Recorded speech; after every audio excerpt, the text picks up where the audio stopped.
Welcome to the Action Network studio in New York City. I'm Maria Marino, and this is Green Dot Daily. We come to you live every weekday at 3 Eastern on the Action Network YouTube channel and the Action app. On today's show, how to bet the NBA tonight and for the rest of the conference finals. Plus, I'm so excited for this. It's opening day in the WNBA. Plenty of picks for you there. We're also going to cover Preakness, baseball, hockey, you name it. But we start with Action Network senior writer Matt Moore, also the voice of much of our NBA content here at Action Network. You were at Game 2 in Denver. So how does what happened last night inform your picks for what happens next with this series heading to LA? Yeah, I mean, look, if you were somebody that was on the Lakers in a short series, you're probably going to be looking for some sort of option to bet out of that. Not that the Lakers can't win the series, just that Denver going up 2-0 has obviously historically been a massive advantage. The Nuggets were able to withstand a bad shooting night from Nikola Jokic and a bad shooting night overall. The Lakers got a lot of things going, but Jamal Murray was just too much down the stretch. Having that extra burst, Anthony Davis was absolutely terrible. Now, that said, Game 3 is a hammer spot for the Lakers. Teams in this spot after losing in Game 3, 70 and 48 straight up, 59%, 67, 49, 2, 58% against the spread.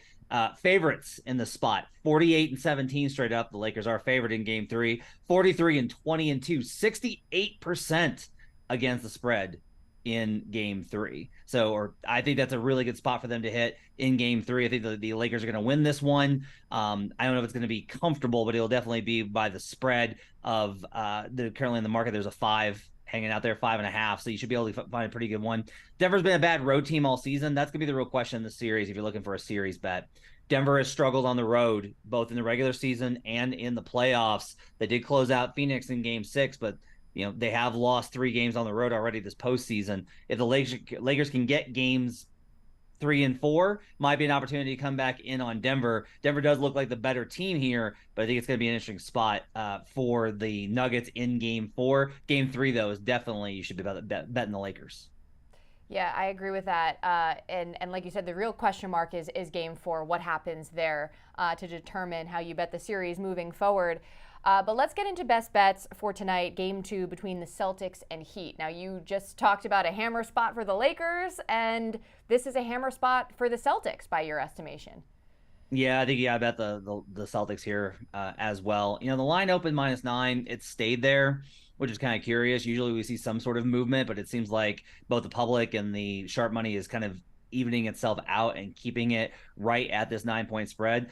I want to say the spread has not mattered, especially when it comes to the Celtics. The Celtics are 21-1 when they win outright in the last 2 playoff runs against the spread. So when they win, they cover. Even though the number's exaggerated, if you think the Celtics are going to win this game, you need to bet the 9. Obviously, if you think the Celtics won't cover, you should be on the Heat money line as well. Now, the counter argument to that is that this number, much like we talked about in the Sixers series, is dumb. This is just a dumb number. The Celtics being 9.5-point favorites here versus a Heat team that took Game 1. Even if you bump them, as they did for this game, in a bounce back spot, that's fine. The power rating on these two teams probably just should not be that wide, given what we've seen from the Celtics in terms of their inconsistency and what we've seen from the Heat in terms of their toughness.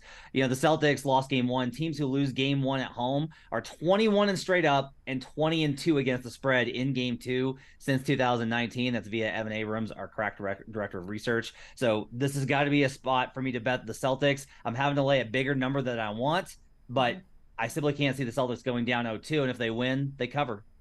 You mentioned the inconsistencies of the Celtics, and I think that might be a reason as to why this market is so, it just seems like it's reflective of that inconsistency for the Celtics. Do you agree?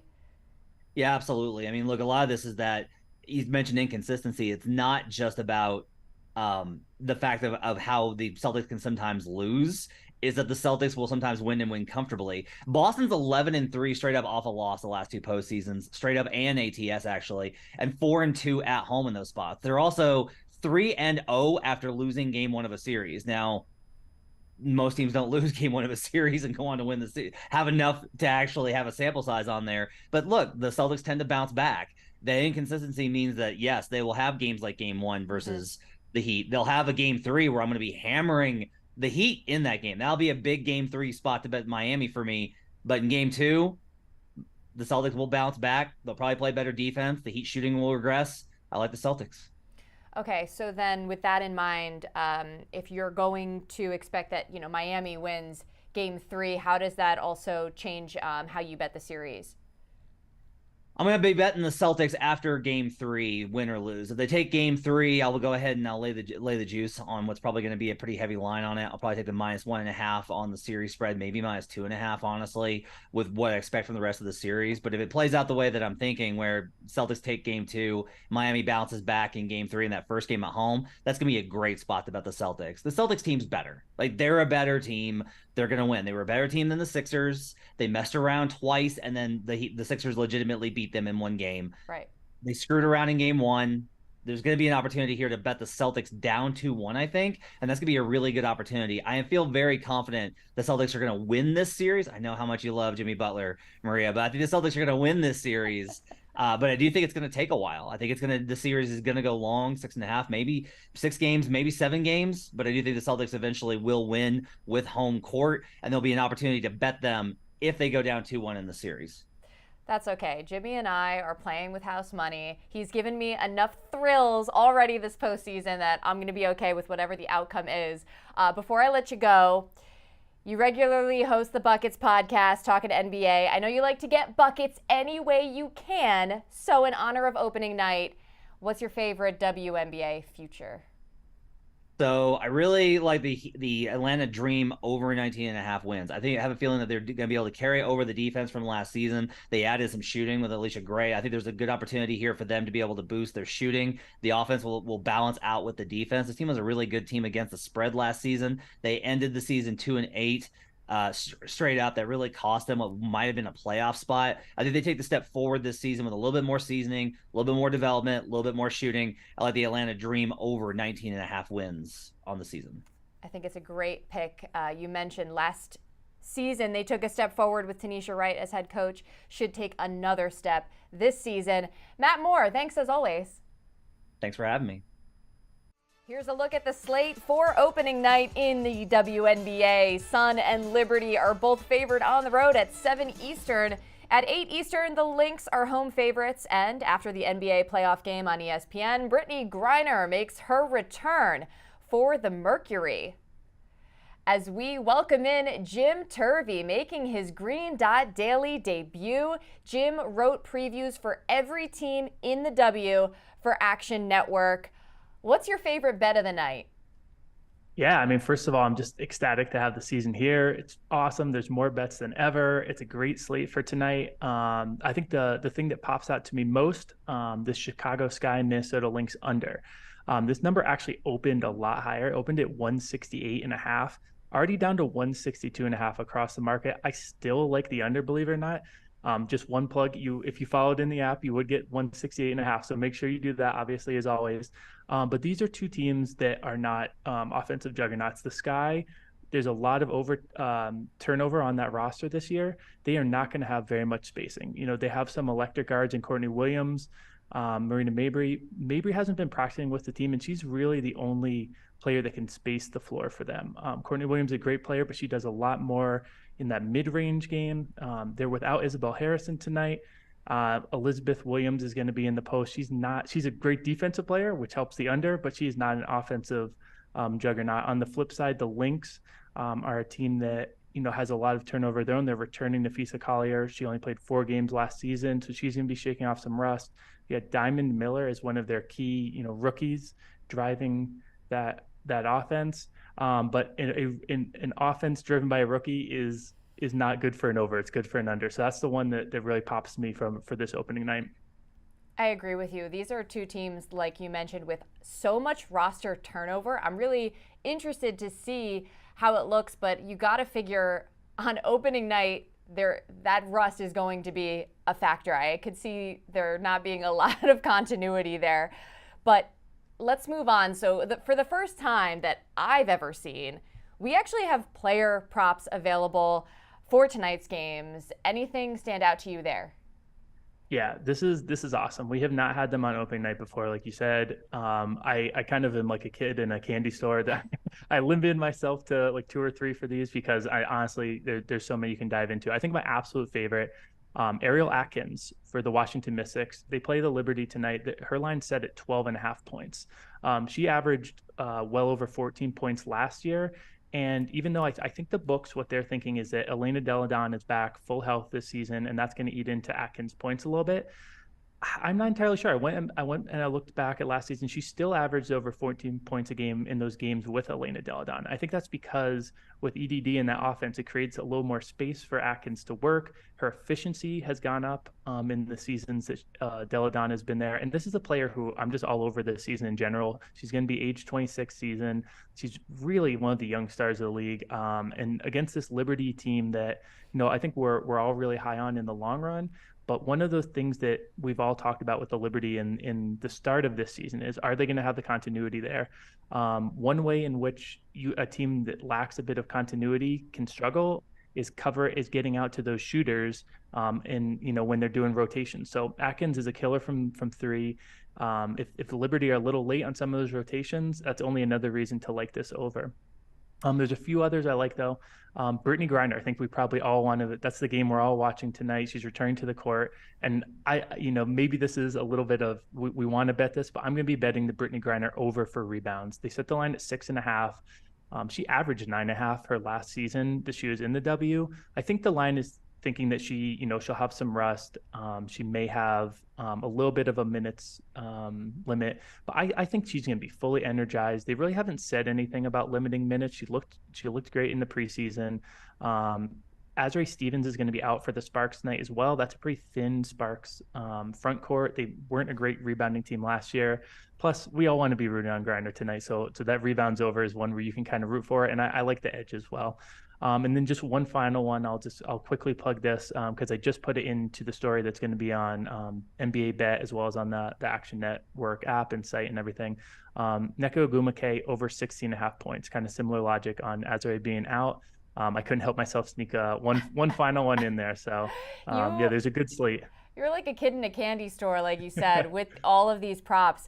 I agree about the rebounds for Griner because I think even if she has rust, rebounding isn't really where you would have that rust. And she is still 6'9". She's still BG. She's still, the most dominant physical presence maybe we've seen in the post in the WNBA. And then real quick, doubling back to your Atkins pick, I noticed Dano Mattia, who was on Buckets with me, one of his favorite plays was the Mystics plus the points. And so it was kind of going along with your logic. And for them to do well in this game, Ariel Atkins is going to need to score. So super confident in that. What is a future you're confident in as the season gets underway before we let you go? Yeah, absolutely. The Connecticut Sun are a team that I'm kind of all over. And this year there's actually multiple ways to play these teams that you're high on, which is awesome. So the most standard, the win total. So they came out with win totals this season. You were able to get 20.5 when it first came out. That number's popped up to 22.5. I still like that number. This is a Sun team that is returning most of their starting lineup. They did lose Jonquel Jones, who's an MVP. That's obviously a huge deal. But in Brianna Jones, they have a 6th Woman of the Year who can slot into that role that Jonquel filled and do a pretty good job. It's going to hurt their depth because now they don't have the best bench player in the league. But in terms of a like-for-like replacement, that's about as well as you can do. They also brought in Tiffany Hayes to replace Courtney Williams. That's another like-for-like that I think is going to go really well. The coaching, Stephanie White is less proven than Kurt Miller. Kurt Miller is one of the best coaches in the league, but she's coming in. She wants to kind of Becky Hammond this offense. She wants to, modernize it, really get the ball moving, lots of threes. This is just a good roster. And for this bet to hit, you really don't have to be all that much above 500 for a team that last year had a net rating of about a 32 win team paced out over 40 games. So getting this at 22.5, I really like that value there. I even like a look at them to win the Commissioner's Cup. You and I talked in the preseason pod about how the Commissioner's Cup maybe has a little more potential for long shots just in the way that it's set up. And of those long shots, the Sun are the one that's grabbing my eye. That number has shrunk a little bit. It's at 2,600 right now, but I still like that as a look if you're trying to get on the Sun team and ride along in the bandwagon with us this year. Yeah, and the bandwagon is really the Action Network crew, because I think in general the consensus is, this Sun team, they're going to be worse off, but we believe they're pretty underrated. And you mentioned it, there's a lot more analysis where this came from. We did a whole WNBA season preview episode of Buckets, so go check out that podcast with Jim and myself if you haven't already.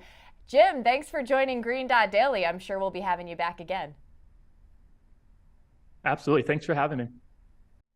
Green Dot Daily is presented by BetMGM. Use bonus code ACTION when signing up to get up to $1,000 paid back in bonus bets if you don't win your first bet. Terms and conditions apply. Gambling problem? Call 1-800-GAMBLER. To NHL, and here are the latest odds to win the Conn Smythe Trophy for MVP of the Stanley Cup playoffs. Matthew Tkachuk leads the way at plus 550, followed by Sergei Bobrovsky at plus 700. Then Jack Eichel and Mark Stone are tied at plus 750. As we welcome in our hockey analyst, Nick Martin. So Tkachuk scored the game-winning goal for the Panthers in last night's marathon game. What are the ramifications of this game going to 4 overtimes? Yeah, it was definitely not a good night for the sports books in a series where everyone was already eyeing a ton of overs. We lucked into a bunch of hits. I lucked into a bunch of hits, and I saw all over Twitter people crushing some of the different fantasy type models. So I think it's interesting to note. You want to look at if just keep in mind with these overtimes, if you're betting shots, make sure you're looking at what the actual per 60 rate was. And, I think aside from that, we could see this series is maybe going to end up being pretty closely contested. Maybe some of the defensive shot props might not be as good as people thought, I think. So I think that's kind of all there is on that front. And then to talk about this game, I think we have a little value with Sergei Bobrovsky to win the Conn Smythe. He might not be my favorite guy right now, but I think it was another extremely convincing case that he's dragging Florida right now. I know Tkachuk's the favorite and he scores the overtime winner, but it's actually been a pretty quiet stretch from Tkachuk, and it seemed like he actually was locked down pretty tight for most of that game. So I'm kind of thinking if you are interested in that series and the Panthers, maybe keep an eye on Bobrovsky. Very good point. But let's move on to tonight, because we have game 1 of the West Finals between the Stars and Golden Knights. What are your thoughts on the series overall? Yeah, so the series, Dallas is priced at plus 105 to win. I know there's a ton of analysts and fans, bettors everywhere flocking to Dallas in this spot. They think that that's kind of a smash number. I'm actually a little bit less bullish on the Stars. I think that's closer to fair. I think Vegas has some legitimate advantages with their roster. The key difference between the two is that Jake Oettinger should be drastically better than Aiden Hill in goal, and that a lot of people are kind of thinking eventually Aiden Hill is just going to completely fall off and that Oettinger is going to kind of be the edge that wins them this series. So I think there's probably a little more value at Dallas on the series numbers, but it's close in my opinion. Okay, interesting. So then how are you attacking from a betting perspective? Yeah, so I think there's still a lot of value with our guy Rope Hintz. We've talked about him a lot on this program. I think if I say his name enough, Charlie might be able to figure out how you actually pronounce it. So we're getting to that point. Maybe if he wins the Conn Smythe, that'll do it. But I just think that he has such an edge over the rest of the Stars that I would much rather take over 3 times the payout for him to win the Conn Smythe. If they do it all, I think he's going to be the guy. He's leading with 19 points, which paces all remaining skaters. And he's done that with elite defensive play as a center, and he's on their top penalty kill unit. So I think that makes the big case. If they do win the next 2 rounds, it's going to need a big performance from Jake Oettinger, but I still just think he's so far behind. And then also Joe Pavelski, Jason Robertson on his line. I think it's pretty clear he's kind of been more of the primary driver, so I don't really see them getting in the mix. If I were to bet a second star, I actually would lean towards Miro Heiskanen at plus 2,500. So yeah, I just think with what Hintz has shown so far, his play has looked amazing. His stats are amazing. So give me Hintz at plus 1,000 to win the Conn Smythe.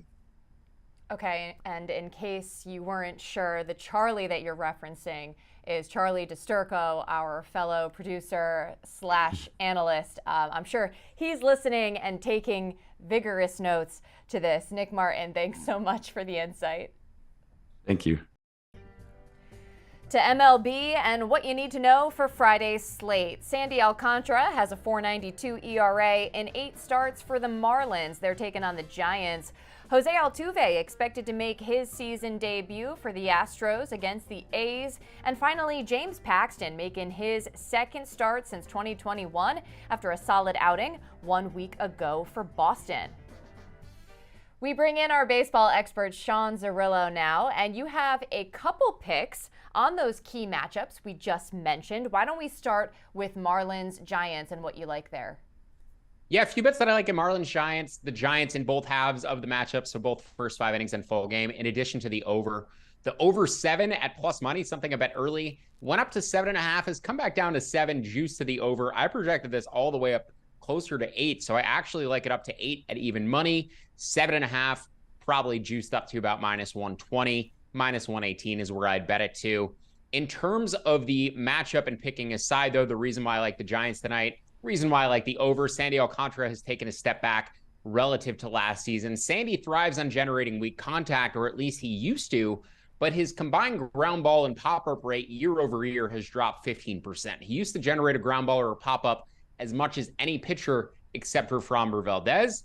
Now he's moved much closer to league average in those categories. So allowing contact that is closer to league average in terms of exit velocity, not allowing soft contact nearly as much as he used to. Sandy's expected ERA has risen from the low to mid 2s to 4.34 this season. So even though that ERA is up at 4.9, it is actually mostly justified by the underlying indicators. The Giants also have the better splits on both offensive ends of this matchup as well. Top 7 team against right-handed pitching.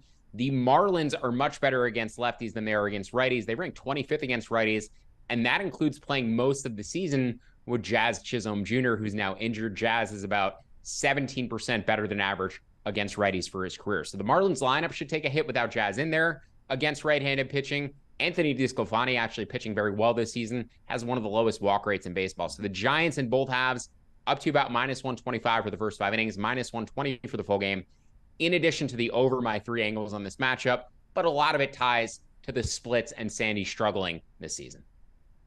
Sounds good. Well, the other matchup that you're eyeing is Red Sox-Padres. What interests you there? Yeah, fun pitching matchup between two pretty volatile pitchers, James Paxton and Blake Snell, a couple of left-handers. Blake Snell, for his career, has always been better in the second half than the first half. I don't know what it is with him, but he hasn't found his form yet. He's really struggled this season, just as many strikeouts as he had walks in his last start. So we know that he hasn't fully rounded into form yet.